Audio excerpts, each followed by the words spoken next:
You're up for re-election in the midterms in 2018. Yes. And I wonder how you plan to run and how you think other Democrats should run. Do you think it is a persuasive argument to run on, for example, Russia, Russia, Russia, or this tax bill is awful? Or do you think that your party overall, Congressman, needs a more proactive, positive message? Here is the change we will implement, and here is why.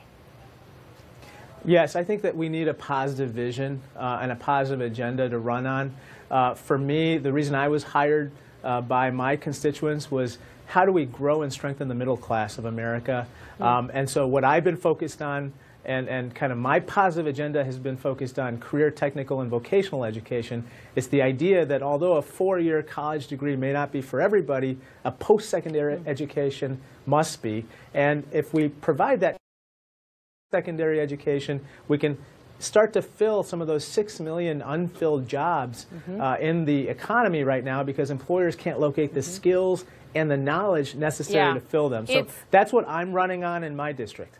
It's a really troubling number and one that's not talked about enough. Before you go, you, a number of other Democrats, wanted to see something happen on DACA, wanted action to protect the Dreamers. Yes, ma'am.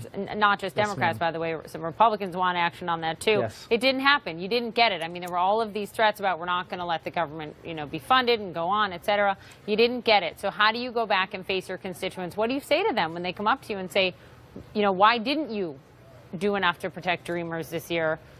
How are you going to do it next year?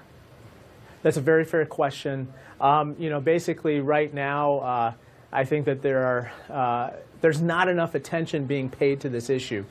Mitch McConnell the other day said that he doesn't believe that the DACA situation is an emergency. However, if you are one of the Dreamers and you're facing deportation or the possibility of deportation in 3 months, it's an emergency to you, and that appears to be an emergency for our country. And so I was heartened to see that Jeff Flake in the Senate said that they are working on a bipartisan DACA fix to be introduced in early January. I really hope that they come up with something. I voted against the continuing resolution yesterday in part because I didn't see any meaningful progress on this issue, along with the other issues I talked about: children's health insurance, a full-year military budget, and disaster relief, and so forth. So let's get back to town. Let's work on this in a bipartisan way. In the season of recognizing the humanity in our fellow men and women, I think it's only appropriate that we recognize the humanity in our Dreamers and do something about it and make sure that they have a pathway to permanent residency here.